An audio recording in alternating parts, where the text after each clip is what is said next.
Hi, I'm Ariel, and today I'm going to be talking about The Rage of Dragons by Evan Winters.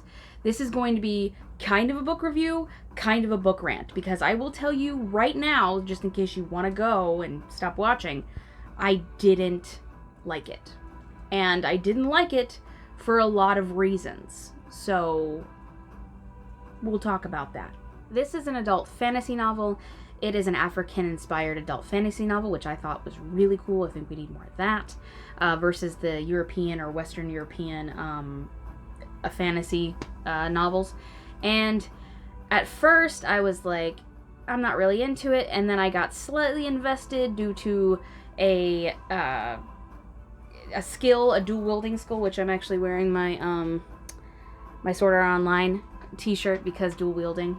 It's one of my favorite... what is this, sword thing that happens?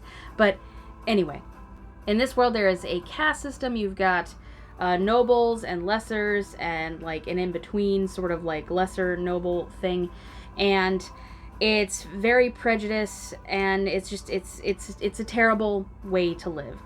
There's this war that's been raging for a really long time, and at the beginning of the book, our main character Tao is kind of learning how to be a soldier from his father, and he's also training alongside a nobleman's son, and they're kind of buddy, and then a thing breaks out and there's battle, and he's like, I don't know if I want to do this, and then Tao's father gets murdered because of Tao, like on his behalf. So then he's like, all my personality is rage and anger and revenge. And that's his whole personality through the entire book. He has no personality. That's it. So that was the beginning of the book, and I'm just going to kind of go into the things, just my little rant, because I don't know how to compartmentalize exactly how I want to do the video, so I'm just going to talk.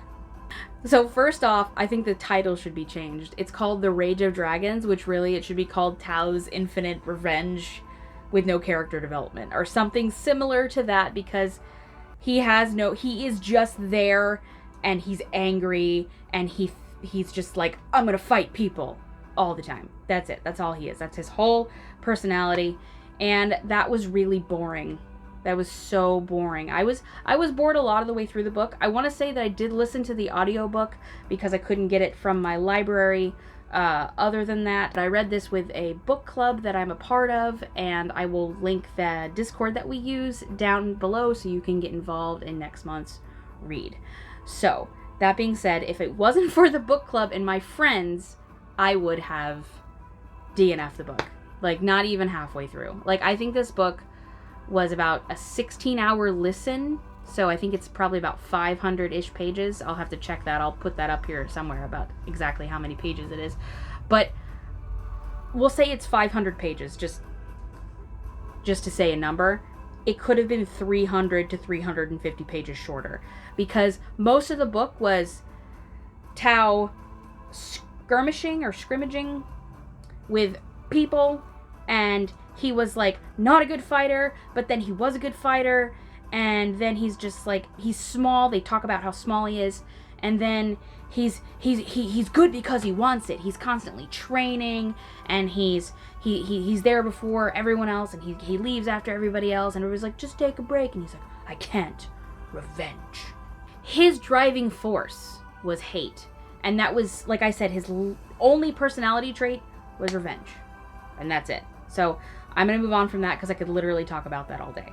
During the book, there is a lot of battles and training, and it was just like battle, train, battle, train, battle, train, battle, train. He's a small guy, that's a big guy. He's got 3 guys on him, but he's beating everyone because he's so magnificent. It got to the point where I never worried about him because I knew he was going to live. Like, I knew he was going to live, and I knew he wasn't going to get hurt very badly, because why would he? He's Tao. There was also an insta-love thing with him and another character named Zuri, and it was like, we love each other now. And then fast forward in the book, I found you. You found me. You left me, you bastard. I actually liked the writing. It was very descriptive. I felt like I could see everything in the book, but the most descriptive part of the entire book was a sex scene in a bathtub.